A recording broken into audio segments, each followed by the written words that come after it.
Brilliant. Okay, I think I'm live. Fingers crossed. Welcome everyone to week 8 of my Age of Revelation live streams, my breakdowns and discussions. We are now officially over halfway through the entire event. And this week we've got 5 books because last week we only had 3. So this week we've got even more to talk about, which is great. So as per usual, I can see the chat, but I can't see who's in the chat, who's watching, who's not watching. So if you are here, or if you're here at any point, make sure you put a message in the chat so I know that you're here. If you are joining now, I hope you're having a great Saturday. Been a very busy week for myself, but I have managed to read all 5 books, so I am ready to talk about them all. I'm ready for the Age of Revelation debrief. What to say about this week as a whole before we get into it?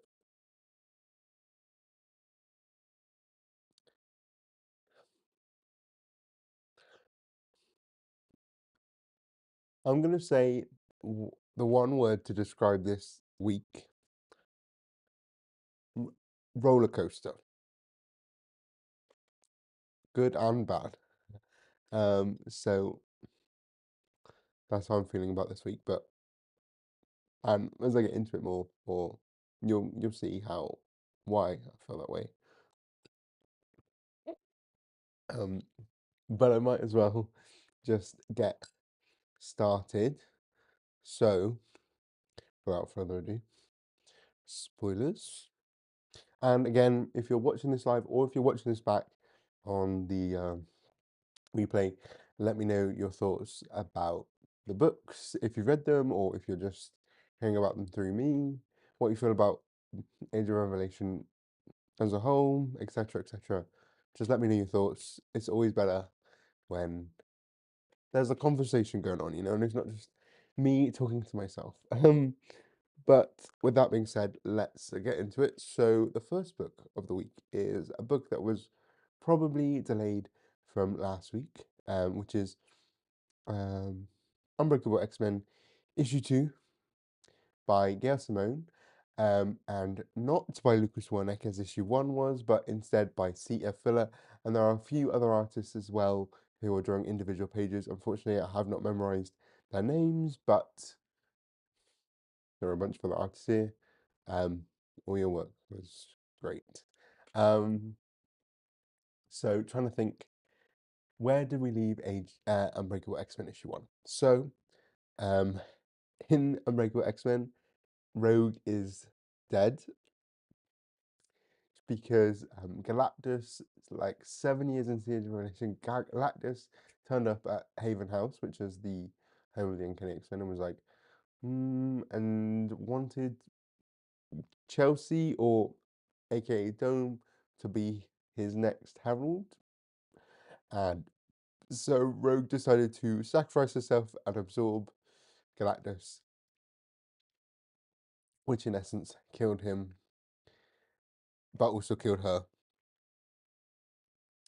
Gambit is so upset that he goes blind.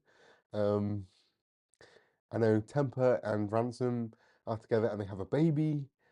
Spider-Girl is here. And then this whole part of Uncanny X-Men, I think it was issues 13 to 16, 17.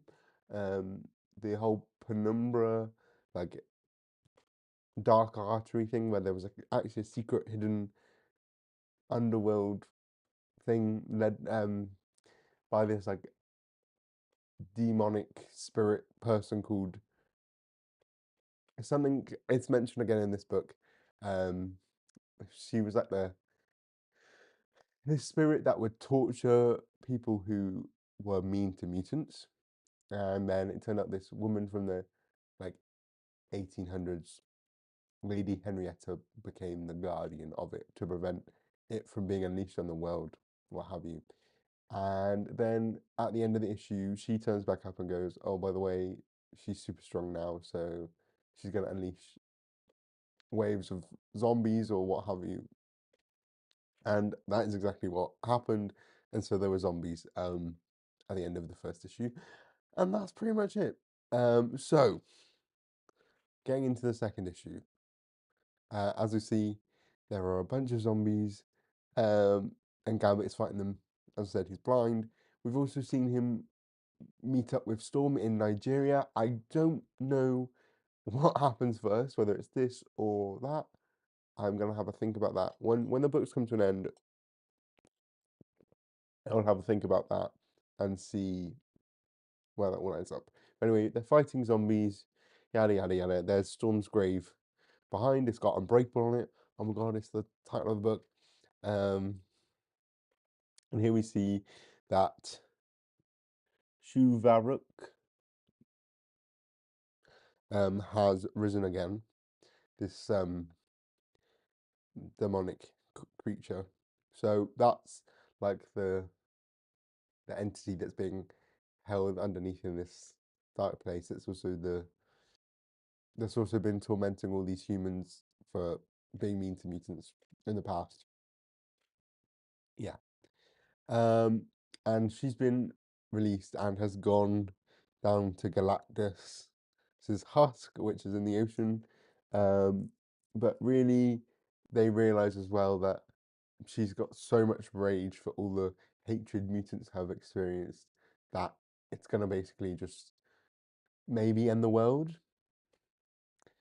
Um, so then what happens is Gambit is like, okay, we need to reunite the Outliers. Obviously, the Outliers in the present day are um, Ransom, who's still here, and then there's Deathstream, who we saw decapitated way back in Amazing X-Men issue 1. We've got Calico, who's the Horse Girl, and Jitter, who can do different powers for 60 seconds. And so somehow Dome also, aside from making shields, can also teleport people.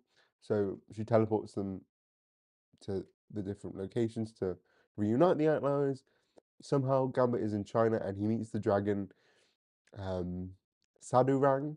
He first met all the way back in Uncanny X-Men issue 1 of this new series, where he stole the Eye of Agamotto that the dragon had. So there's that. Ransom goes to Turkey, where Deathstream is, and it's really odd. It doesn't really fit into the continuity of this series that Deathstream, when he died in Amazing X-Men issue 1, he looked quite like himself. Like he didn't look older, but here he looked. So in there, he looked like a 16-year-old. Here he looks 34. But I guess Ransom acknowledges it by saying, "It's glad to see you've come back from the dead again."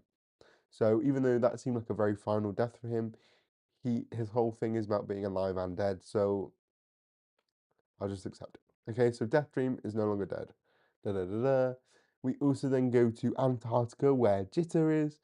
Um, Turns out because of her skill powers that she can pick up from different people, she was able to start picking up powers, multiple powers, but then also couldn't. She was also starting to pick up voices as well. Loki, like a telepath, or like Rogue can. So she decided to isolate herself by going to um, Antarctica, where it's also minus 44 degrees, and she's wearing a basic jumper in a wooden house. But yeah, anyway, so she's rescued too, and then we also have Calico, who's rescued by Spider Girl, and it also is made very clear here that Calico and Jitter are not together anymore. They're girlfriends in the present, or just starting to be girlfriends, um, but they're not at this point. And it also, obviously, Calico's power is that she has her horse, Ember, who is dead, but she's remade. Turns out she can make loads of them and she can travel dimensions, apparently. This isn't explored upon further, but we see them and they all get reunited. And then we see Lady Henrietta, who has been the guardian of the penumbra and preventing Shivarak from escaping, and they sort of start fighting each other. And Lady Henrietta is very much giving Lady Demetresque. I feel like that's very much the visual reference. And then, as we see, the Uncanny X-Men are all reunited. The Outliers are there. Everyone is back together. Yay! Um, and then they start fighting, but then basically Shivrak blows up the house, and Chelsea's all sad because that was her house, and Jitter and Calico, sorry, kiss and make up, and then they all realize, oh, uh, Shivrak has gone to Namor because because he, even though he is a mutant, he has no love for mutants or humans. So that's where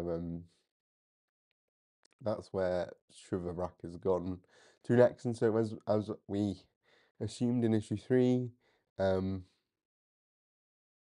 we're going to be fighting Namor. But yeah, so that's this book. I hope I explained it well enough for people.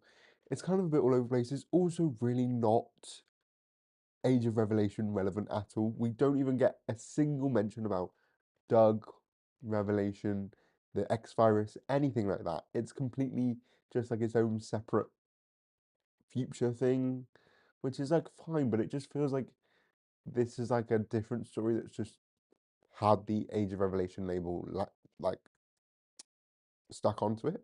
So yeah, but there we go. And hi KDA, hope you're doing good. Jitter continues to be one of the most fumbled characters in existence. Yeah, I agree. I think she has a cool power, but it's just, I don't know. This just feels. I don't feel like we even had enough time with all of the characters. Like, I feel like I would have enjoyed this more if, I don't know, we just didn't get we got one page with each of the outliers, one page. I feel like, and too much time was spent on like the whole, um, it just, I don't know, feels like we had too much time setting up the whole, oh my God, Shivrak is coming in, and then nothing really happened. Like, it just feels a bit, I think, I think space could have been used a bit more wisely in this book. I wish, if we're not going to have a book that's all about, or even tied into the Age of Revelation, at least let us see, like, the potential futures for these characters. Or at least, I don't know, just a little bit more, I feel like. I mean, obviously, you don't want to give it all away, but, like, I don't know. Let the main characters be the outliers. This is, the book they debuted in. Well, Uncanny X-Men anyway. So yeah, but that's Unbreakable X-Men. KDA, I hope I explained it well enough, or you got the gist that there's a evil demon who thrives off, who hates people who hate mutants, and so is gonna rain terror on the whole world and is gonna fight Namor for some reason. But yeah, so that's Unbreakable X-Men for you. Yeah. Would I say it's better than issue 1?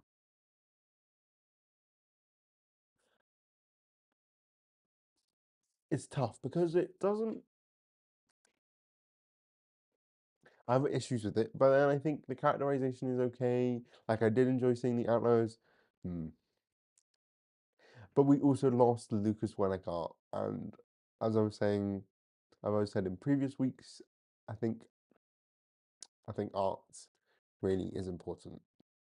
And unfortunately, I think we all know that the art is there, but I feel like we don't talk about the art enough and how important it is. But CF did a great job as well. But that's the first book. The next book we're getting on is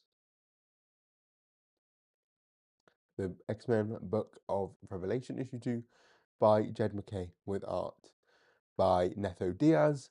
Again, this is by Jed McKay, who is the architect of this event. He's writing Amazing X-Men and this book. He wrote the opening chapter and he'll write the finale. So this is essentially his event.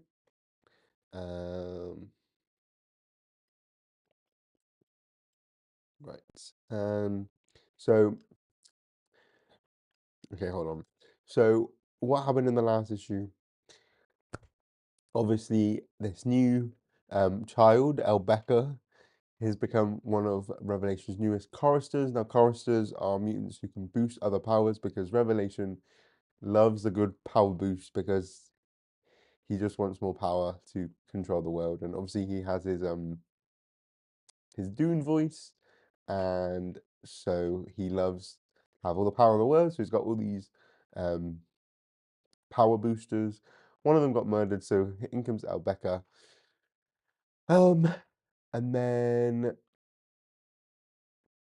she was hearing things about a ghost of Philadelphia. Who's this ghost? Blah blah blah. And then Fabian Cortez, the number one, the original chorister, tries to kill Elbecca because he wants to maintain his ultra importance to Doug, to Revelation. But in the last second, she's saved by the ghost of Philadelphia, who is Kitty Pryde, gag of the century that I could see coming. But anyway, so that's where we left off. So as we see here, Elbecca has been rescued or grabbed, at least by Kitty Pryde, who has suddenly gained form again due to Elbecca's power boosting abilities. They survive, and then Kitty gives her whole story of why she's now a ghost. Because if we remember correctly, Kitty is not a ghost usually, and so we learn here that she saw what Doug was doing in Philadelphia and was like, oh yeah, this is so good, and she thought this was important, so she joined in, to be helping out all the new mutants, etc., etc. But then she saw what he was doing in terms of making people into fables, etc., and like controlling people with his voice, and didn't agree with it. So apparently, Doug was like, fade away with his powerful voice, so she lost control of her powers and became a ghost. And then she's been stuck in that form for who knows however long since. Sad times for Kitty, who's just been like that ever since. And so Kitty's like, oh, I've been here ever since, paying attention to what's been happening, blah, blah, blah, blah, blah. Apparently, also, Fabian Cortez killed someone else, which is interesting. Um, And then Albeca's like, oh, I need your help. I need your help to fight against Fabian Cortez because obviously he wanted me dead and now I'm not dead. So he's probably going to come after me again. So then Kitty's like, fine, fine, fine. I'll help you. I'll help you. And then the next day, or what have you, when the choristers all meet up on their little treehouse thing, that, thinking back, kind of reminds me of what do you call it? Like a Cocoon habitat. Now, for anyone watching, I unfortunately don't have a photo reference with me, but if you go back to House of X issue 1, um, and you go back to the pages where Sophie or Esme are introducing the diplomats around their habitat in Jerusalem, and it's like an embassy. It kind of has that vibe to it. Anyway, it's just something I thought of. Anyway, at their next meeting, Albeca's like, I accuse Fabian Cortez of murder. It's very Phoenix Wright, pointing at the thing and and so he's like, "Duh-duh-duh-duh." She's like, oh, he did this to me, he did this to me, and then um, duh-duh-duh-duh-duh. Oh, and then the other thing that Albeca reveals is that, and this is the real secret that Kitty revealed to Albeca way back in Age of Revelation Overture, the first issue. Obviously, Bay turns out to be a traitor, and she gets murdered by Revelation because it looked like she had given the information to the X-Men to kill Topaz. Turns out it wasn't Bay at all. It was Fabian Cortez who gave information to the X-Men. So that then then Topaz could get killed, and that's one less chorister. That's more importance to him because he's one of a few. So that's a big shock that it wasn't even Bay, and that Bay was killed for nothing. But I mean, she played along with it. But I guess it makes sense because she said I never revealed nothing, but she knew the truth. So all very messy. But it turns out that Fabian Cortez was behind it this whole time. Okay, gag. I was gagged anyway. Um, and then unfortunately, Albeca's forced to reveal that Kitty told her. So she appears as like, "Hello," boom, has that big entrance, and then he basically gets Fabian to reveal that that's what happened, that he did get Bay killed. So he's pretty devastated about that because he killed his wife for nothing. Um, And then we also reveal that Kitty also kind of lied to Elbecca because she said, "Oh, I just wasn't happy. I disagreed with Revelation, and this is what he did to me." But no, it looks like now this might just be artist's interpretation. It looks like she went all the way back to her Shadowcat era, her Shadowcat with a K era, and tried to kill him, and that was his response. So Elbecca's pretty betrayed because she thought Kitty was one of the good guys, but even she lied to her. So, like, who can you really trust? Moral of the story: all the adults are bad people. Everyone is bad. No, but it's just a bit of the real world, I guess. Not everyone. No one's really fully truthful. Um, and so, as a response, Albecca like just leaves Kitty to fade away again. So there's that. She's gone because she still believes in Revelation. Then a few days later, Cortez is still alive, but he is broken because what Revelation essentially did was take away his, well, just make him good, right? And so apparently he took away his ambition, which is what has driven him through all of his stories, all the way back in the 90s. He was obsessed with, being the most powerful, or being the number one to Magneto, and being the number one to Revelation. So he's taken away, Revelation has taken away that part of Fabian Cortez, and now he's a broken man. What's the point? What's the point of Fabian Cortez if he doesn't want to backstab someone? So he's a bit devastated. And then, in another shock twist, Albecca starts um, kicking Cortez down the stairs, like she's gonna kill him. And these are a lot of stairs, right? Now, don't get started to me about stairs, right? Stairs are my number one enemy, much like Charles Xavier's, and clearly they're not good for they're not good for Fabian Cortez either. And also this whole time, Albeca's like, Kitty, I know you're still here. I know you're watching. Um, So she's like, I know you're watching, I know you're watching, kick, kick, and she's kicking him down the stairs, and he's like, bleh." And I don't know what that was. And it turns out, as she reveals on Fabian Cortez's maybe dead body, that she is, um, that she is going to kill Revelation. So she's not just any old little child. No, she's in fact, um. She's in fact like a sleeper agent for Apocalypse. Like she's not even a real person, I don't think. Or she is, but like the whole per Albecca face and identity is fake. And she's actually just a spy for Apocalypse. And she is gonna kill Revelation. So boom! Second Revelation. Revelation! Guys, it's all connected. But the second revelation of the issue is that she is not just an innocent little child. She is in fact a sleeper agent, and maybe at least for Fabian Cortez, maybe he was onto something with trying to kill her.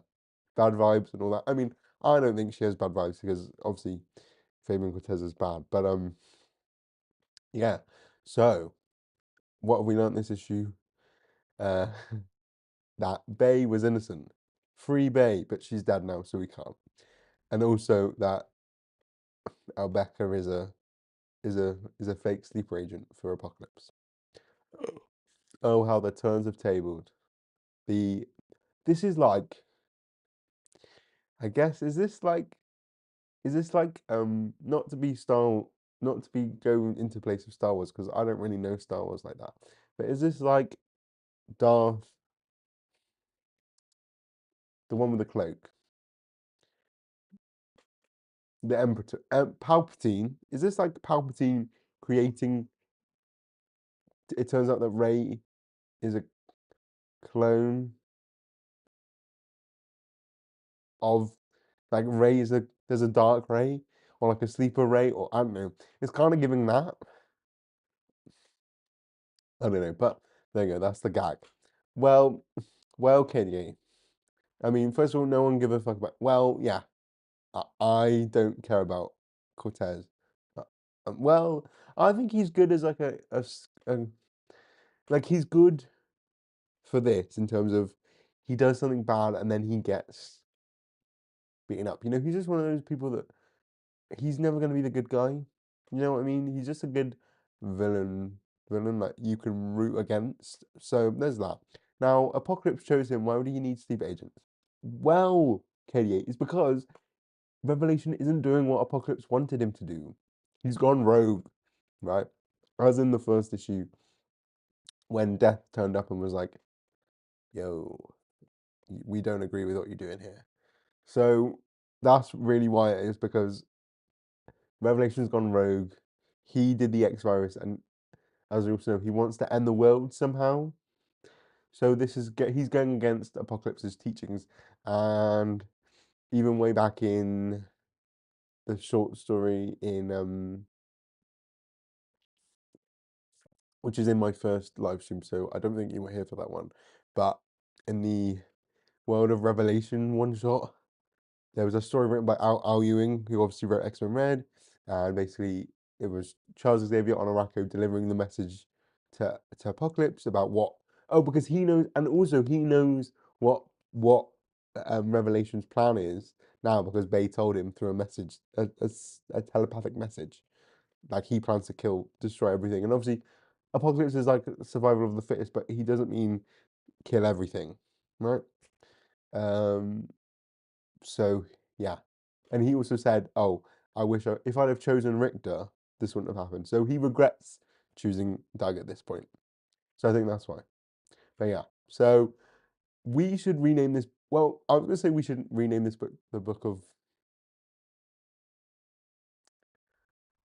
something, the Book of Twists and Turns. But really, Book of Revelation is kind of on point because it's full of revelations, and once again, it's all coming back, you know.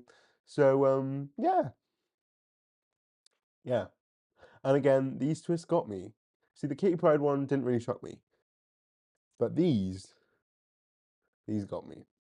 So that's the second book of this week. Again, this is, as I often say, this and Amazing X-Men are like the core books. So if there's any books you should actually read or buy, it's these two. And to be fair to them, they are the strongest books. Really, they're in the top 5 for me.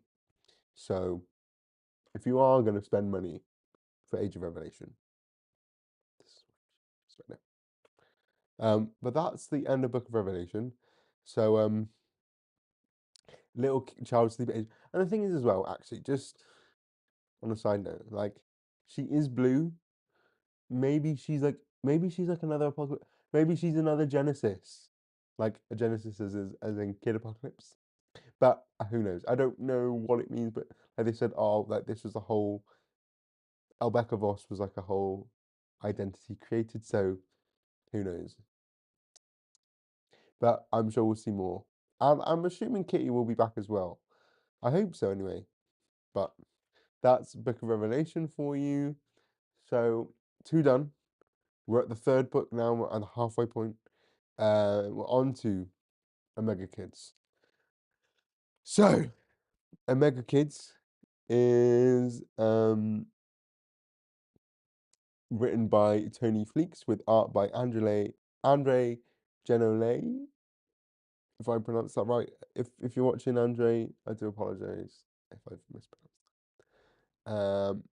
Now, and before I carry on with that, I've just seen your comment, Kenny, so I'll respond to that. I would say Apocalypse probably has riders and didn't need a child avenging angel, but he burned bridges with Richter and everyone. Yeah, and he's like on Araco now, and I guess maybe his thinking is, you know, if he's got, all these killer death machines, obviously Revelation has like taken over, blah blah blah, and he's got his choristers. He can use his Bene Gesserit voice to make you stop doing what you're doing. So maybe he's like, we need to be more sneaky about it. I guess that to be fair, did you expect this little child um to be a like a secret traitor? Because I didn't. So it's clearly like effective in terms of surprise traitor like sort of thing. We'll see whether it actually works though. I have a feeling it won't because obviously there's a finale issue, but who knows, maybe Albecca will, or whoever it is. I'm wondering whether Albecca is someone we should know or is just someone, but yeah, we'll see. And at the very least, I'll say that with Albecca being like this sleeper agent sort of thing, I'm like, okay, because I'm getting a bit, and I guess part of it will come into this. I'm getting a bit with all the new characters that we'll never see again. But at least with Thingy, she has a purpose and probably isn't a real person. So yeah. Anyway, on to Omega Kids issue 2, as said by Tony Fleeks, art by Andre Genole. In the first issue, obviously we've learned that Kid Omega, Quentin is now the head of the spy network, which is full of telepaths. And he's got all these little telepathic mutant children that spy on their families and spy on other people and to root out rebellion, etc., etc., etc. But as it turned out in the very end of the issue, it looked like all of his top kids, the Omega kids, the most, his most promising squad, have actually got him in a psychic projection where he thinks everything is going great and whatnot, but they are actually in control. But are they actually in control? Well, first of all, we see um the Omega kids in the secret place, which is apparently hidden inside the far reaches of the astral plane. And so they're just hanging out there. Um, when they get summoned to do some more um spying, where they're literally going through an apartment block and going into the heads of every single person there, trying to find any instance of rebellion. They see this old lady here. She's got nothing. She's got nothing on her, but there is another old woman who is delivering stuff to her grandson outside of the Revelation territory. So they make her forget her grandson, which is a bit crazy. Um, so yeah. But then as they're searching through, suddenly there's this whole Phoenix flare, and it's like, what? Whoa! And then the kids, because they don't know any better, um, they want to like attack it. They've never seen anything like this before. But obviously, Quentin, he's had his play with, he's had his tangle with the thing before. So with the Phoenix, sorry, before. So he's like, no, stop, stop, stop, and he basically forces them to they attack Rachel. Spoiler alert, it's Rachel Summers. If you couldn't tell from the cover, they attack her, but then Quentin literally forces them to stop. And as you see, it's Rachel, and her whole apartment is destroyed. I guess that was clearly a powerful psychic battle. Um, but she's very disappointed. She was just living her life calm, chill. What happened to Betsy? What happened to Captain Britain? Um, we don't know. She's not even mentioned at all. Is she? I'm going to assume, just because she's so far not in this event at all, and I can just imagine that she's not in it. She's not going to be in it because it's clear that the X Office has no idea what to do with um, Betsy. I have a feeling she's going to be trapped in Otherworld or something like that. But anyway, um, Rachel's all like, and then Quentin's like, oh, you can join me because you're super powerful, blah blah blah. But she's like, I already was hunting my own people back in my original timeline in one dystopian future. It's almost like she's aware that this is just a dystopian future. Well, I guess it is. But anyway, um, and she's like, no, I don't want to do this again. So she literally just goes and leaves. She's like, oh, okay, well, I don't care about this. You've just ruined my house, or your kids have anyway. So I'm off, and she just leaves, which kind of surprised me because I was thinking she's gonna have like a bigger part of this book and be important to what have you. But no, but it was nice to see her at least, and like yeah. So I'll take what I can get. But she just literally goes off. And then we learn that Bailey, who's the young blonde kid who is probably a psychopath. Basically, they discover that there's a whole like rebellion force that's been gathering, and they've missed it. And then Bailey's like, "Oh, it's my mother's in there." And then Quentin's like, "Oh, I know you're trying to hide it because of your mother. You don't want your mother to get hurt." But then she's like, "Oh no, actually, I do want. It's not that I don't want my mother to get hurt. I want everyone to get hurt," which is again psychopathic. And then he's talking to Revelation about the whole thing that they found, and he's talking about, "Oh, I'm raising these kids. I want them to be better." He's like, he's really softened. He used to be such a big rebel, such a right, and even now he's become like super soft. There was this whole thing about he's like, "Oh guys, come on, we can do this," and then the kids are like, "No, no, no, you can't say guys, that's a gendered term, blah blah blah." And then that comes up later where Rachel is like, "Oh, you're basically like Peter Pan and the Lost Boys," and he's like, "No, it would be Lost Kids because they don't like gendered terms," which is just like he's really softened. He's become like Wolverine in Wolverine and the X-Men, kind of cool, which is odd, right? But anyway, there's this whole back and forth with Revelation where he's like, "Oh, rebellion needs to be stamped out, blah blah blah. Revolution needs to be stamped out," and it's all like, I think it's playing on Quentin's mind because obviously he used to be such a rebel, and now it's being seen as like a bad thing. So I guess it's a bit contended. But then it turns out that he's like being cornered by the people in the by the people in the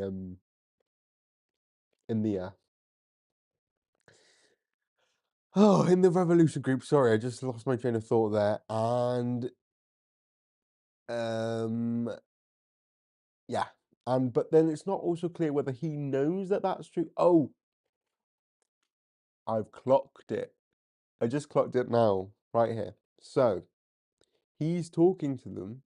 He's talking to Revelation, but he sees, if you see on the screen, he sees that little pink streak um there, right? This pink glitch. And if you remember from the first issue, if there was a pink glitch, it was sort of implying, oh, like this is an illusion, and it's sort of like, oh, they need to tighten up their illusionary work so that you don't see this, because if someone sees that, then they'll know they're in illusion. So obviously this whole thing with Revelation is an illusion. So I'm assuming though, because but it's not, and then it's not clear then if the Rachel thing was an illusion. I'm assuming that's not an illusion because because the kids didn't seem to know anything about her. So I'm going to assume they didn't pluck that out of their heads. But everything after that, from Quentin's perspective, was an illusion. So he's now been cornered by the revolution and he hasn't realized. But he did just notice then at the end, he saw that pink glitch and putting it together, I think. So anyway, so he's still partly under the control of the kids. And then at the end, so I guess I have to backtrack a bit because I didn't include it in the beginning. But there's this whole thing about they keep scanning people, for the things, blah blah blah blah blah. And then some of the kids are like, why do we have to be so present for it, doing it so individually every time? Why can't we just make it a subroutine so it's just going on in the back of our heads and we do it subconsciously? And Quentin's like, no, we can't do that. It's not safe, blah, blah, blah. But then Bailey is literally like, oh, no, I've done that. I've made this subroutine where we're scanning out everything, scanning any negative thought will I'll just get rid of it. And so basically, with that revelation, Ayla, one of the other kids, is like, well, if you're doing that every time anyone has a negative emotion, you're killing someone. That means you're going to kill every mutant you scan. And then Bailey is like, well, yeah, I'm killing the enemy. So essentially, I think to Bailey, who is obviously a psychopath, anyone that isn't her or these other kids are, she don't care about anyone else. So she's literally a psychopath or a sociopath. But yeah, she literally doesn't care if like hundreds of mutants just get murked. Like, so literally any negative thought that her mind subconscious detects, and she's gonna kill them subconsciously. So yeah, lots of people are gonna die, I guess. And that's the end of the issue. Um, yeah, I thought this was a good issue. I'm still a little confused, and I'm catching up with your comments, KA. Okay, so we didn't know before that he was being entranced. No, I think um this bit here, because he pauses and looks at it, and it only just clocked on it then that that was obviously what was set up in the first issue, was a sign that you're in an illusion, and he just noticed it then. So I think finally one of the kids or whatever has slipped a bit and he's finally noticed. But then I also don't know. So then, but I don't know, has he been in a trance this entire time? Or, because this clearly looks like Rachel's room or Rachel's house or flat or what have you. So was that all real? Much to think about. But either way, um, Quentin's in a lot of, in big, deep, because he's got guns to his head. And also his kids, one of his kids at least, wants to kill everyone. So I have a feeling maybe Bailey's just going to be the villain, and it's like the other three are going to turn against her because she clearly doesn't care about anyone. But Ayla is obviously concerned. So yeah, but yeah, I thought this was a good issue. We'll get more into it in the ranking. The only thing I'm more sad at is that Rachel didn't have a bigger part. Like I obviously knew she was going to be in the issue, but I thought she was going to be more instrumental to the whole thing. But obviously not. Again, she might not have even been real because obviously, as we saw last issue, Phoebe Cuckoo wasn't real. But the way, if they faked all that, that was extremely. I mean, I know they can. I guess I'm like, that was too convincing to be fake. But then I guess they fooled Quentin quite so far. So maybe, maybe leaving me on a cliffhanger. But still another strong issue. Still, I still want to. I'm still intrigued. I want to. I'm ready to tune in on the third issue. And again, as we were talking about, this softer Quentin is a fun digression. Um, isn't who on the cover for issue 3? Okay, do you mean Rachel or Bailey? Because I think the third, I don't have it in the slideshow, but I believe actually I could get it up on my phone in 1 second. 1 second. Um, I think issue 3 is just the 4 main kids. Yeah, it's the 4 main kids, and oh, if anyone could see this, oh, that glare is a bit. But if you see that, it's the 4 main kids, and they're all over Quentin. So no, Rachel's not on the cover for issue 3, if that's who you're referring to. So I think she might be. Yeah, I think she might just be in this issue, and that was it, which is a bit disappointing. But you know what? I'll take the appearance because at least she's being included. Unlike Betsy, R.I.P. She's off now. Who knows where she's? It's a dark day. It's a dark time for Psylocke fans because Psylocke the book has been cancelled. Um, the next Psylocke book is a Psylocke mini that's set in the past when Betsy became Asian Ninja Psylocke, and Betsy in the present is nowhere to be seen. Dark times for the Psylocke fans. But Rachel's still being included. Yay! I guess I'll take that. A win for the LGBTQ community. A win for us, I think. I mean, but there we go. So yeah, that's Omega Kids. Another strong issue, but we'll get more to that in the rankings. Now we're on to Radioactive Spider-Man. Obviously, a non-X-Men book that has been tied into the X-Men stuff. This again written by Joe Kelly, with art by Kev Walker. Again, Joe Kelly, if you didn't know, has previously written X-Men way back in the 90s. And he's the current writer of Amazing Spider-Man. So, I'm not fussed. I'm not against this. But obviously in the last issue we learned Spider-Man was mutated by the X virus. He's grown several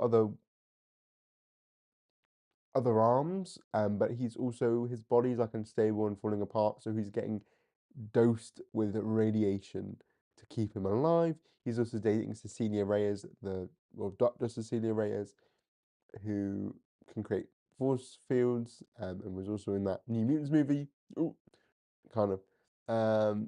And at the very end of the issue, we learned that Aunt May is a dinosaur. I guess she was also mutated. She was mutated by the X-virus and became a dinosaur. But she was in the sleeping pod, and now she's not asleep anymore, and she's awake.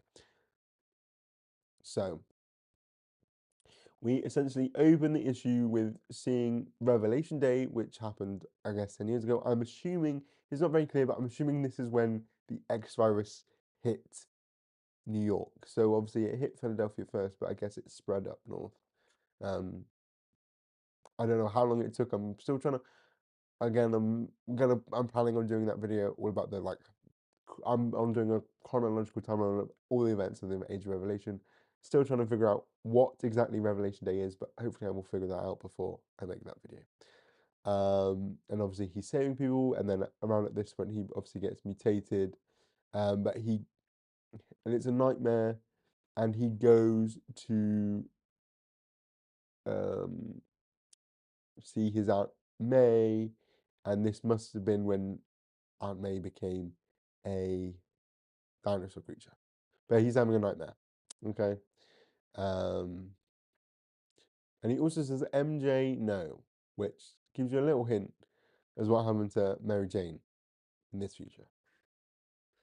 But anyway, we're back in the present, and Aunt May, she's been in cryo sleep or what have you for a while, and she's now a mutant monster. So she's got a bit of she's got a bit of memory loss. She's saying like, "Oh, I hate being old." It's a cute moment where she's like, "Oh," you read like the first chapters of a book and then you forget the rest, and then you're not so sure whether you read them and you have to go back and reread them. I don't know, it's a nice moment, but she's like misremembering things, and she's like, "Oh, remember not too long ago I made you a meatloaf with you and Mary Jane," and then we get a glimpse of Mary Jane's presumably dead body. So I have a feeling that Mary Jane and Aunt May were together when the X virus hit, and then um, I think Mary Jane got killed in the I became a dinosaur. Um, but yeah, so Aunt May just Aunt Maying, I guess. Um, and that's when we also see who has come to New York from California, Spider-Gwen or Ghost Spider, and Miles Morales, who is no longer called Spider-Man, who's instead called Spin. Spin. Now the only reference I have for Miles being Spin is there's like this kids show like Spidey and His Amazing Friends, which is a new like animated show. My partner's younger brother and sister have watched that, so that's my only reference. And he in that show, instead of being called Spider-Man, it's literally It's literally Peter Parker, Spider-Gwen, and Miles. But in that, he's called he's not called Spider-Man as well. He's called Spin. So I guess, but I don't know why he's been called Spin here. I guess he just didn't want to be associated with the Spider-Man brand anymore. But they've come because they need Peter for something. And then basically, Miles finds out that the reason why that he's here and doing what he's doing is because Aunt May's still alive, and he's like, um, he's very disappointed that he's like, oh, you're still here without May, blah blah blah. And apparently, he must have lied to them all, said that Aunt May was dead when she was in that cryo chamber thing. I think she was put into that cryo chamber thing so that she could be in stasis, and then once a cure was found for the X virus, she could be released.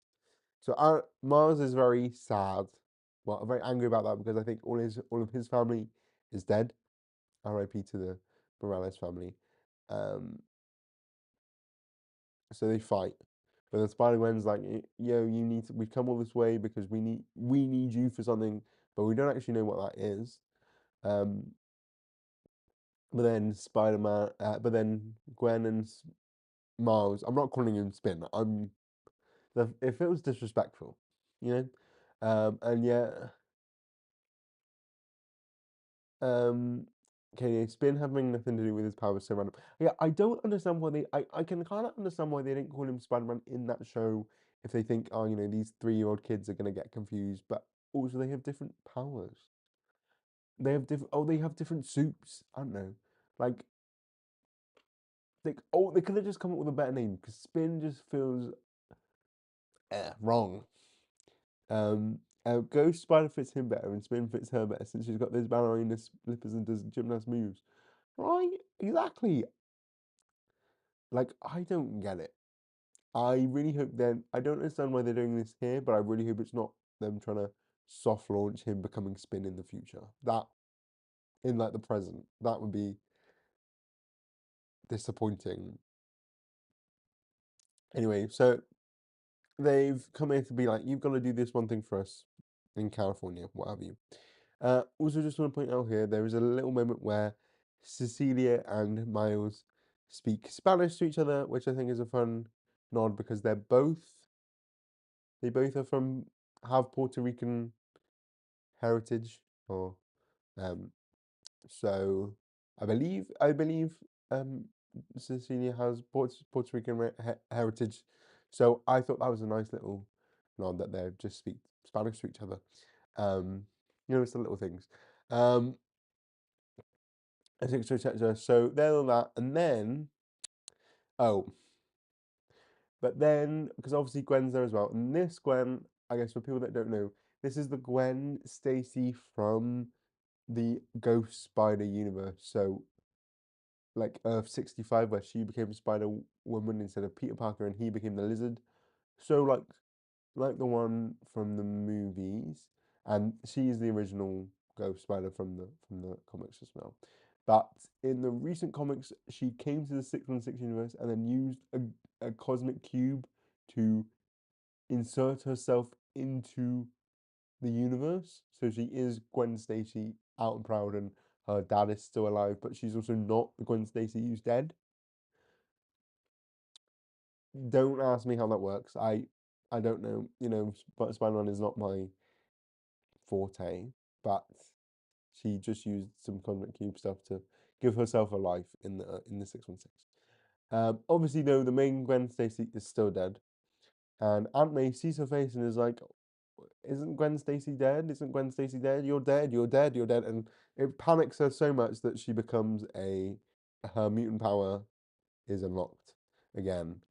So they will have to run because Aunt May is so confused because Gwen Stacy was dead and she was sure that she was dead, and Peter's like trying to be like, "Oh no, that's not the same Gwen Stacy. It's not Gwen. It's not the same Gwen. It's just someone that looks like Gwen." And so she becomes a monster, and then that's the end of the issue. So yeah, I thought this was okay. I mean, I don't, as I said, don't like the spin code name, but it's nice to see Miles and Gwen. I guess it's nice to have a few more Spider Cat news. Again, I like Cecilia. I kind of like, as we talked last time, I like Cecilia and Peter together. She didn't really get to do much this issue, unfortunately. We also learned a bit more about, obviously, that Aunt May is a mutant now. What an ugly mutant power, though. God, dreadful power. Dreadful power. That is awful. You kidding me? How many teeth is that? You- You're gonna be brushing for days trying to clean all those teeth. Um, but anyway, and obviously we see that Mary Jane is dead. But I guess so is the implication that before the Age of Revelation started, or what have you, that Mary Jane and Spider-Man got together. Woo.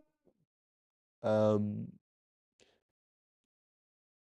is that a win for Spider-Man fans? I don't know. I mean, she's dead in this universe now, so I guess it don't really win. But yeah. Um, Hulk is shaking in his ripped up boots at her microphone. Right, that is hellish. That is hellish. I truly demonic. Who thought that she could take on anyone? I'm honestly like Aunt May versus Godzilla when Aunt May versus Godzilla when that I'm just saying. I'm just saying. But yeah, so that's this issue. I think it's very much a second issue. It's very much a middle issue, which isn't really a bad thing, but like it's just not as strong as issue one. But I guess there wasn't as many reveals in this issue. But you know, is it offensive to say that she chewed? She chewed Mary Jane. um, yeah. No, I don't know if it's offensive, but she chewed something. So yeah, that's the end of Radioactive Spider-Man. She ate Mary Jane up, literally. Um, yeah, so that's Radioactive Spider-Man issue 2. Um, I'm curious as well because this is such a monster. This is such an awful mutation.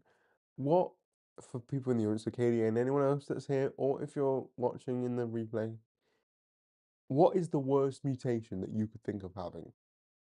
Because I think this is clearly up there. This is clearly up there with the worst mutation ever. Um, I'm trying to think what else. There was that one kid that was like killing people, like, but that was in the Ultimate Universe. But like, he was like radioactive and was just killing everyone, and then Wolverine had to go and kill him. That's another one, bad one. Maybe worse, but this is also like at least if I was the Hulk, at least you could be like, he's attractive. Not for me, but like he's attractive at least. He's I've got a human form. I'm green and I'm big and I'm angry, but like this is another level. This is like Venom multiplied to this is monster on another level, right? So yeah, I'm just not good for Aunt May. This is we are, if anyone has seen that one like What If comic where she became the Herald of Galactus called the Golden Oldie, what a downgrade from the Golden Oldie. So If she was a cosmic being, she'd be the Golden Order. If she was a mutant, she'd be this. Oh my god, can we just I think we collectively need to come up with a mutant code name for Aunt May. Um, yeah, just terrifying. I'm gonna get off this image now because that is terrifying. But anyway, that is Radioactive Spider-Man issue 2.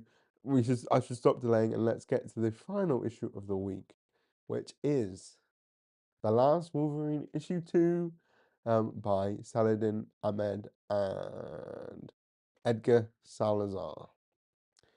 So, if we remember from last issue, Wolverine is obviously now the Angel of Death and is being controlled by Revelation via his Bene Gesserit voice. So instead, his mentee, Leonard the Wendigo, who became a Wendigo when he was like 13 because he was a cannibal and he was in Canada, so he became a Wendigo. He somehow controlled his cannibalistic urges and became the wonderful Wolverine. How cute, how wholesome, how lovely. And he's been living in Vancouver or Canada and saving the day. And then he goes and visits his well, he's not old friend. He doesn't, I don't, when did he know Nightcrawler? He goes visits his friend Nightcrawler, who turns out is no longer blue. He didn't even have his powers. He's just an old white man. Disappointing. We were all disappointed.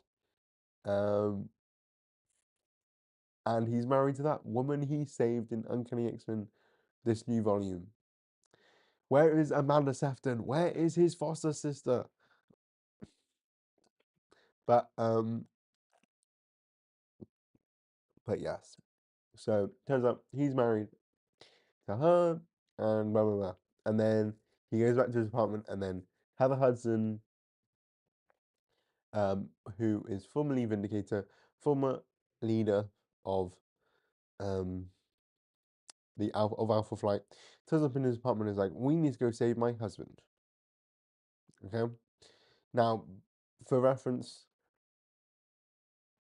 Heather's husband, well, Heather has been married to James McDonald, otherwise known as Guardian, who wears the same. He's like Captain Canada, essentially.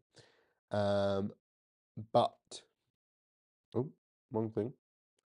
But as we learn in this issue, unlike what I thought, she's not on about her ex-husband or husband Guardian. She's on about her husband Wolverine. Yes, at some point, Heather and Logan got married, which is a bit of a gag. Also, kind of not surprising because I think there's a lot of to suggest that because for people that don't know, after Wolverine became Wolverine and got the adamantium claws and he ran wild in the forest, it was Heather and her husband that found him, and then he became part of Alpha Flight. That's how that happened right before he joined the X-Men. And it's kind of implied that they had a bit of a, like a Logan Gene Scott. It was kind of that, but it was Logan, Heather, James. So I guess this kind of doesn't surprise me, but it surprised me in the moment being like, oh, so she got married to Wolverine. Anyway, so she's like, oh, we need to rescue my husband. I know, and she knows somehow that he's been controlled by Revelation, blah blah blah. So she gathers um Leonard and Nightcrawler, and they fly from Vancouver all the way into the Revelation territories. And the side effects of this is obviously when they get into the Revelation territories, the X virus turns Nightcrawler blue again. Yay! The crowd rejoice. But it also means that Leonard loses control of his cannibalistic urges.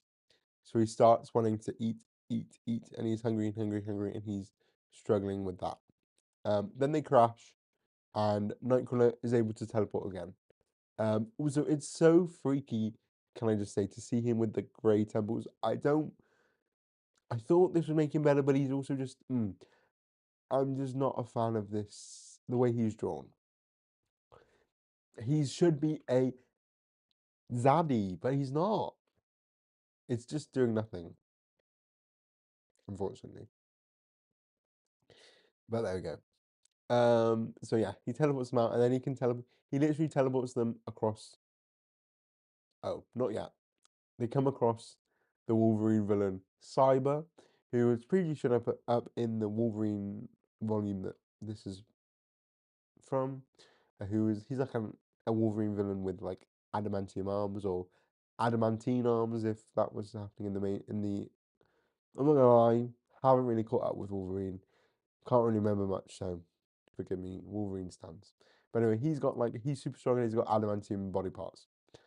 And then they sort of fight, but then um, Leonard lets loose and literally eats his face off. And in the next page, which I didn't include because I didn't want to get demonetized, even though I'm not monetized. But you know what I mean. I didn't want to get this cancelled. You literally see the remains of his face, like his eyeballs and his brain parts. So yeah, he literally just munches his face off. And then they teleport a bit more, and because of the X virus, Nightcrawler's powers have actually been boosted, so he can teleport like hundreds and hundreds of miles, kind of like the Utopia core where he teleported into Bastion's arm, but he lives, he's not dead. And then they get to Philadelphia. No, yeah, they get to Philadelphia, the center of the Revelation territories, and then Heather pulls out the Muramasa blade. So, for those that don't know, the Muramasa blade is this red blade, and it's made of the soul of Muramasa, I believe, who is this swordsmith, blacksmith who imbues weapons with souls. And so because it's imbued with the soul, it can actually it if you hit someone if you stab someone with this sword that has a healing factor, it cancels out that healing factor, so it can kill you. It's been used to kill Sabretooth before, but then he turned out to be a clone or something. I don't know. Anyway, so Heather's got this sword, and it turns out no, she's not here to rescue Wolverine. She's here to kill Wolverine because to her, there's no way to rescue Wolverine.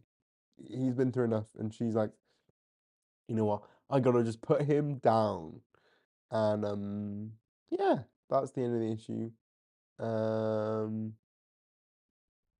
both times, it's kind of funny to me that both issues have ended with this exact same layout of the first one, I need to rescue my husband. The second one, I need to kill my husband. Um, and yeah, that was an issue. Improvement though, Nightcrawler was blue. I still don't really think he was. I don't really think he was giving all that.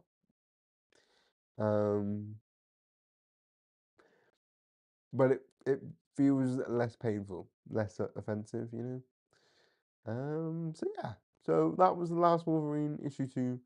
Um, I don't really have much more to say on that.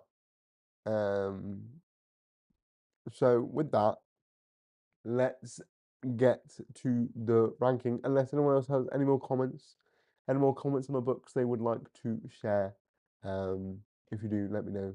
Um, But yeah, as I said in the very beginning, if you missed out, I said, oh, I'm just trying to get up there. I did say that I thought this week the best way to describe it um, would be a roller coaster. Um, I hope that's more clear for everyone now. Roller coaster because there's been quite a few twists and turns actually. So yeah, okay. Okay, I think now it's time to just get to everyone's favorite bit. I say that, and every time I don't know whether it's true. Well, my favorite bit of the live stream, which is the ranking. Oh, I turned off my mic. Um, Not as tough as I thought, mostly because the cannibalism was as pleasant as a surprise. Oh, the cannibalism. Okay, yeah, you're gonna have to explain what do you mean the cannibalism? Why did I talk about cannonball? Anyway, and Max, hi. Um, I didn't read any of them yet. Should I tell me? I know nothing, nothing. And hi, Crisis. I hope you're good as well. Yeah, but you read some of it. Well, Max, this week. Well, actually, I was getting to the ranking. So I might as well just go through the ranking of this week's comics. So in last place, to the surprise of nobody, I'm gonna put. Oh, I wasn't prepared. In last place, which should surprise no one, at fifth place, it is the Last Wolverine. Um, Again, I just don't really care for this book. I kind of hate to say that, but like I just don't. It just feels. Oh, cannibalism. Right. Like that was fun, I guess. A bit of cannibalism, but like even I thought it would be improved by the fact that Nightcrawler was no longer just an old white man, but he kind of was just as bad being blue, and I don't care about Heather and the like. Oh, Heather is married to Wolverine, okay, and now she wants to kill Wolverine. Like it just it just, I don't know, nothing clicking. Nothing was clicking. I don't really care about Leonard. Like, I kind of understand the concept, but I just don't like the execution. So that's why Last Wolverine is going into last place. I don't know if that surprised anyone. Um, so yeah. Oh no, I did read the Last Wolverine with the head eating. Look, I'll give that points for being that happened. That sure did happen. I just read a comic book where I see Cyber's head being eaten. But and I to be fair, I also don't care about Cyber. Who is Cyber? I don't really know. I don't really care. I guess I'm glad he's dead. Maybe. I don't know. And Crisis user Paul Simon Ahmed writing your best Marvel comic your first time out and then just getting progressively worse. Well, I haven't read much from Simon Ahmed. But I haven't really cared for his Wolverine, unfortunately. With that, then, in fourth place. I don't know if this will surprise anyone, but in fourth place goes. Again, I forgot to do the number order. I forgot to put them back on the covers. Oh well. In last place. In fourth place, sorry, we have Unbreakable X-Men by Gail Simone and Sia Filler, and another bunch of other artists who drew one page each. What to say about Gail Simone's Unbreakable X-Men? No, well, I appreciate I appreciate the characterization of these characters. Sometimes I like the one pages we got to see the of them reuniting the Outliers, even if this does not make any canonical sense with the rest of the thing, because Deathstream was supposed to be dead, but now he's not dead, and why is Jitter out in Antarctica by us? Like, I appreciate I guess I appreciated seeing them all and reuniting them all, and we got this one page with each of them. But like the outliers, the outliers are like the best bit of this book, and like we just don't get enough of them. We get too much of Gambit with um his Gambit like words, and Gale goes full phonetic New Orleans. So yeah, so there's that. But and I guess it's okay that we see. Well, no, I actually don't care about Shavrak, whatever this is. it was fun to see Lady Henrietta in her Lady Demetresque cosplay, but I don't care about Shivrak. This also has nothing to do. Then this has nothing to do with Age of Revelation. This is just also set in the future, but has nothing to do with anything. It's literally just slapped it on there, which sometimes can be good, but the story is not good enough for me to care. It's like, it's almost as if Gail was like, I didn't have enough time in those 4 issues to do enough about the Penumbra Dark Artery thing, so I'm gonna also do this here and rush everything and just. I also think we've just had a problem with the fact that everything is only 3 issues, so no one has enough time to do anything properly. So everything just was a bit rushed, and I just don't care about this. And then she's gonna go fight Namor, so they have to go fight Namor. What is going on? I'm just gonna catch up with the comments. What to do with problem like Gale? Unfortunately for Gale, unfortunately for Gail Simone, I've not actually read much of her work. I've heard she's done great things, and I trust that. But this X-Men stuff just doesn't work for me. I know it works for some people, not me though. I really try though. If the Outliers are the best bit, then we are really dipping through the couch cushions for spare change. Well, yes. I don't know. I think the best bit in terms of they're the only ones that she writes. Well, but even then, it's a bit of a squeeze. I just don't enjoy the whole Rogue Gambit. It's very.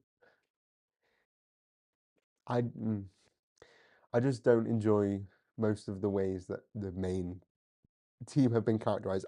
I'm still mad about the whole Moonbeam, Ground Bear, whatever Sky. One of them was calling them Sky, audacious, rambunctious boy, audacious Sky. I hate that. Yeah. Anyway, the only thing Unbreakable is going for me is that I like the characters, but then it's chaos. So, ooh. I mean, yeah, it's just a mess. I just got home from All You Can Play Pinball. Now I know what the vestibule of heaven will be like. Well, going from heaven to hell, which is the age of revelation. I only know her from X-Men, and it wasn't a great introduction.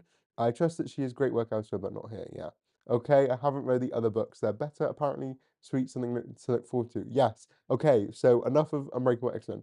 On to book 3, which is Radioactive Spider-Man issue 2. Um, yeah, I thought this was fun. We get more on the whole Aunt May twist, which, as I've discussed, is just crazy, putting that poor woman through so much. I don't really like the whole new name for Miles, um, being Spin.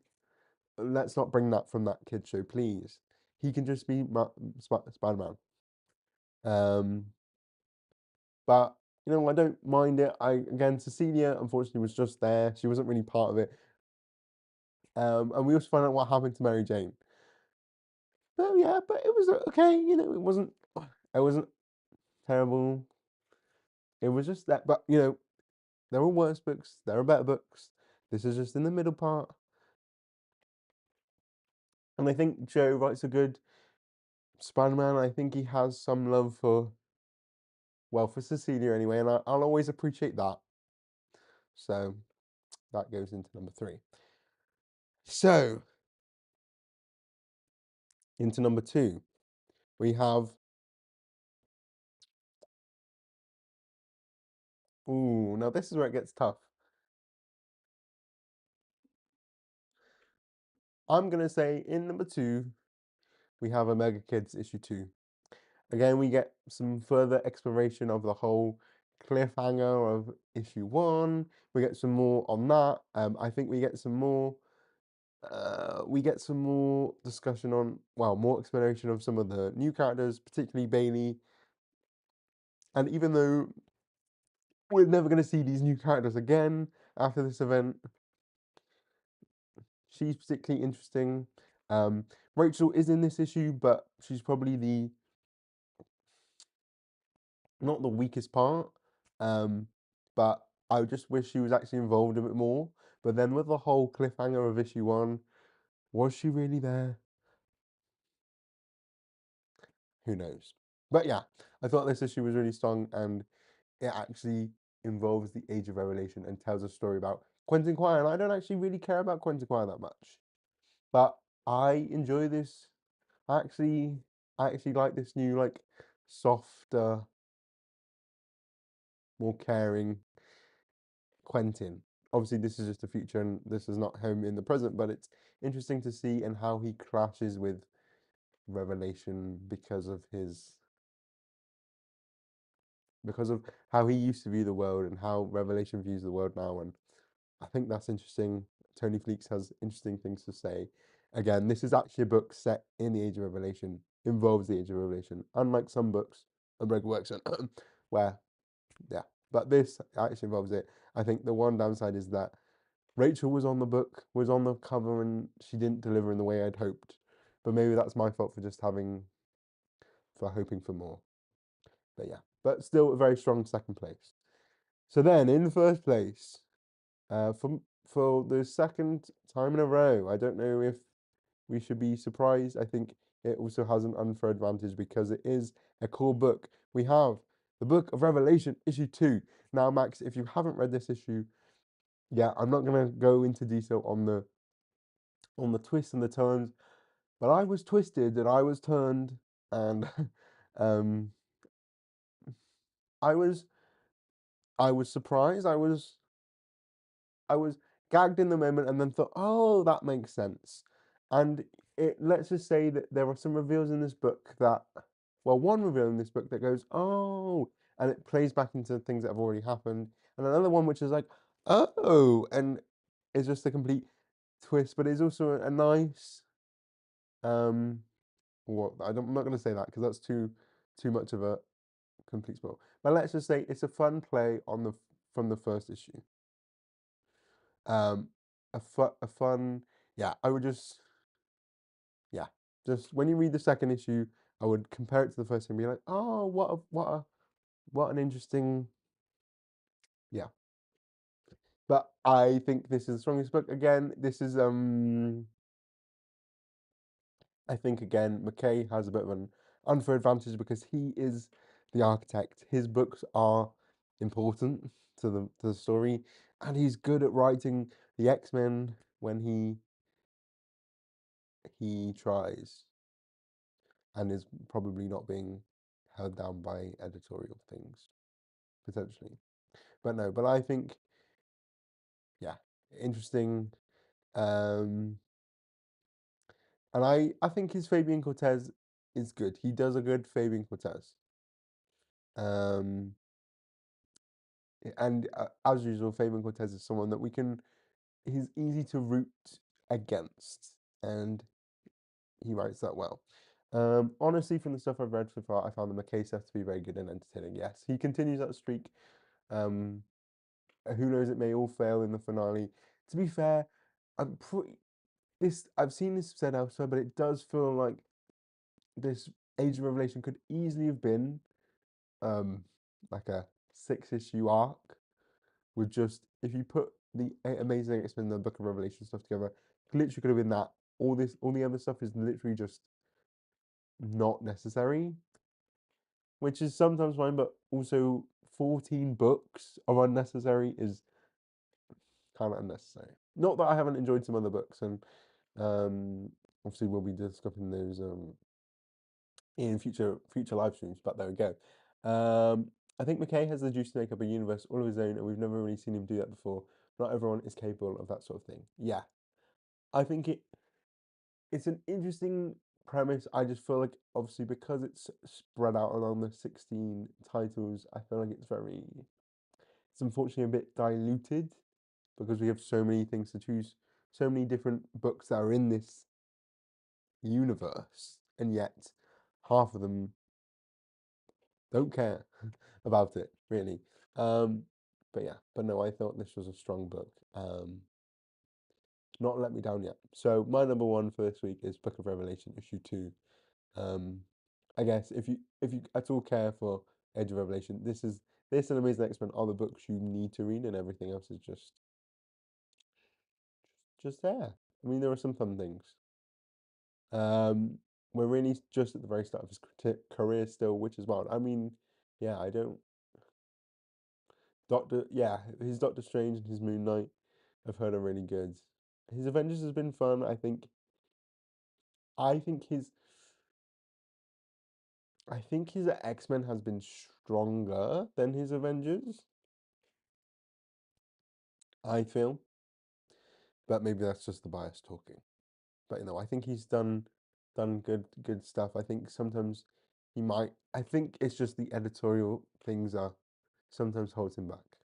But he's been doing well on this Revelation stuff. It's just a shame that everything is been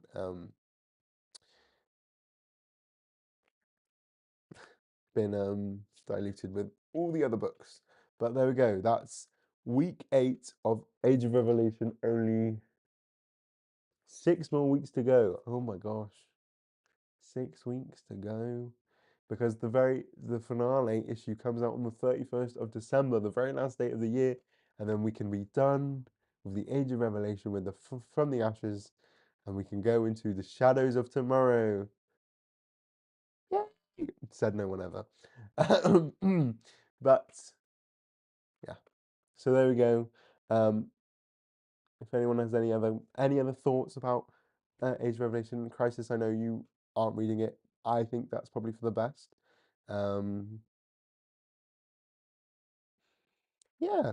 Also, I saw some people say about the whole twist that was revealed previously in Amazing X-Men about how the future version of Cyclops is in the present.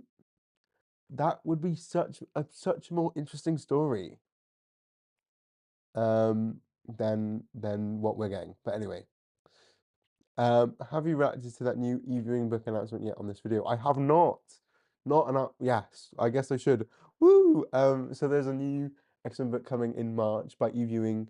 And I cannot remember the artist name, but it's coming from e-viewing. If anyone saw that lineup, that big poster that was like Emma in the front, and then Rogue with her ass turned to the camera, and like all the X-Men lined up. It's a book called X-Men United, and it's essentially a school book, in a new school called Grey Matter Lane, which is obviously let me get that off the screen, which is obviously a play on Grey Malkin Lane. I'm assuming it's a psychic school or something like that. Um, and apparently there's going to be a bunch of different teachers. So it's set up by Emma Frost, but also going to have Storm, Wolverine, Rogue, Magneto, Beast, Prodigy. Apparently it's going to be the hub for the whole X universe. So essentially, it just sounds like Krakoa Light, which was a bit like, oh, so you're admitting now that Krakoa was a good thing and the best thing that happened, and you kind of just threw it out, and now you're like, oh, but it's written by e-viewing. I was obviously a big fan of Exceptional X-Men. I think it had its flaws. It was a bit slow, but Expatriate X-Men issue 1 from the Age of Revelation stuff was actually quite good in terms of pacing and in terms of action. So I'm hoping maybe Eve will have incorporated that into this next book.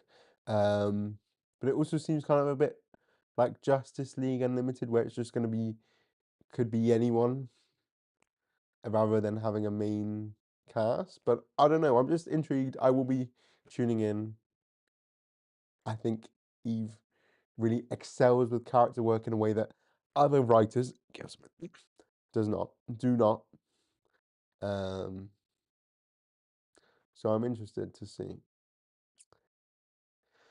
With I will be. I'm not going to say I'm hopeful. I'm not hopeful anymore. That hope has been crushed. But I will be um I will be paying attention. Krakoa, good stories, good sales, not boring time, slider slot, more likely than you think. Well, look, we all thought it was good and other people didn't. And now that's that's the other thing that makes me, it doesn't make me laugh because it's sad to see, but the fact that no age of, not when like the sales for September came out, not a single Age of Revelation book, not even the opening chapter, or I mean October, sorry. Not even the opening chapter broke past the top 20. Top 20. Can't even hit the top 20. And there was a week back in Krakoa was happening where Hellions outsold the Avengers. And I'm pretty sure like 9 out of 10 of the Krakoa books would make the top 20 every month. And where are we now? It's a sad sight to see. And I've watched the X-Men a lot. I've read the X-Men a lot. I've been through the Inhumans versus X-Men era. This might be, I don't want to say this is a darker time than that, because that was dark, but it just, there's something that's, I feel, okay, my final thoughts for this live stream before I go. I think maybe my core issue with this era of X-Men is I feel like the message behind the X-Men has been lost, right? At least in the Inhumans versus X-Men era, uh, the X-Men were still about being oppressed, but at least we're together and we're fighting against being oppressed and being murdered by this virus, right? And and this current era just feels like the complete opposite, and now it's trying to backpedal and then do everything that was good about Krakoa, but without doing Krakoa, and they're trying to not to admit that they made a mistake with what they've done, and it just feels like at this era, at least I guess the X-Men are having a push, but they're having a push in the wrong direction. You know, it's just having it's being pushed just in the wrong ways. I don't know. Krakoa had a weird donut effect where the mega fans loved it and it did well in sales, but a lot of the rank and file normie comic readers hated it or found it impenetrable. That's a that's a them problem. I don't. I mean, I can understand why it's impenetrable, but I feel like a lot of comics are impenetrable if you just. But if you just read a comic, I don't know. I feel like there's a whole. I don't know. Maybe that's just me because obviously I read it and I loved it. But I'm like, just read an issue and you just pick up what you. Everyone started not knowing anything. That's just.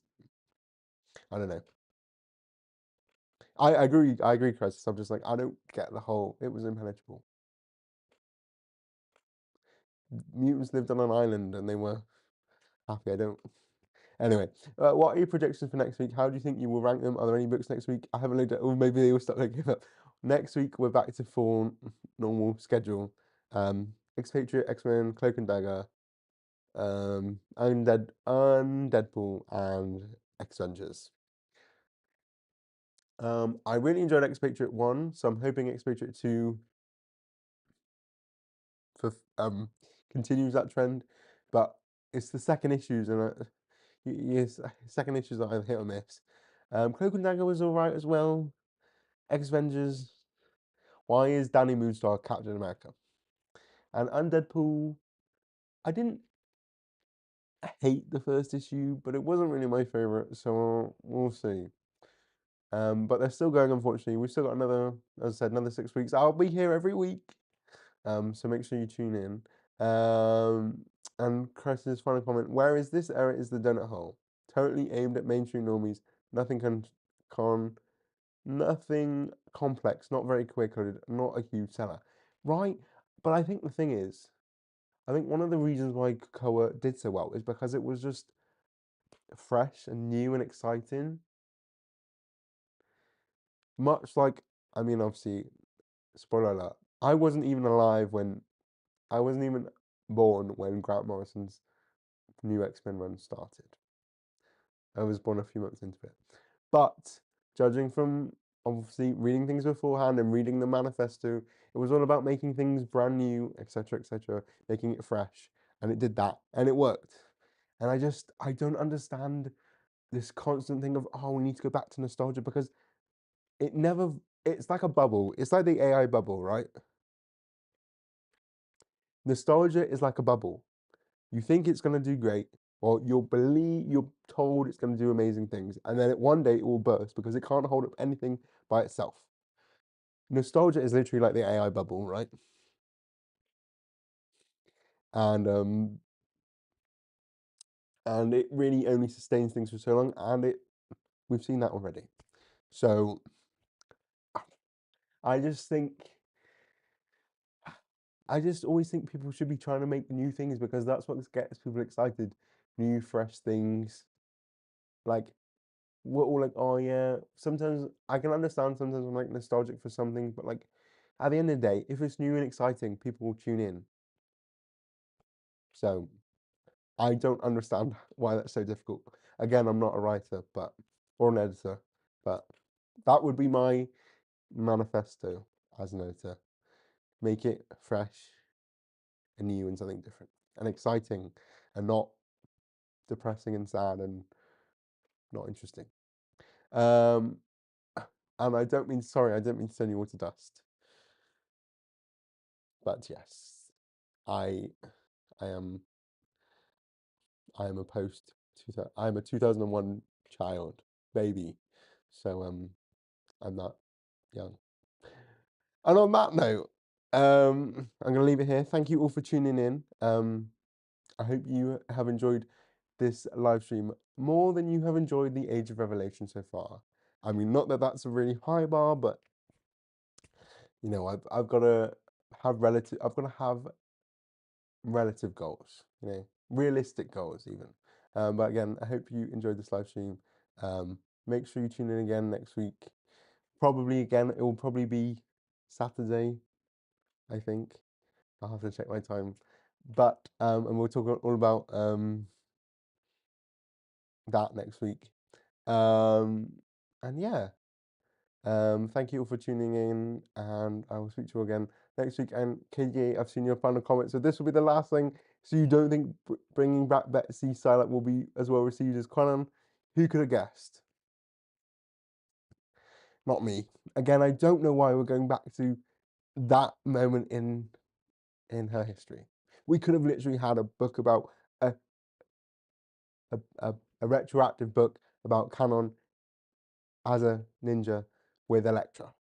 Would have worked just as well. Would have been even more interesting. But yes, anyway, have a great rest of your Saturday or Sunday. And I will see you all next week. Take care. Bye, everyone.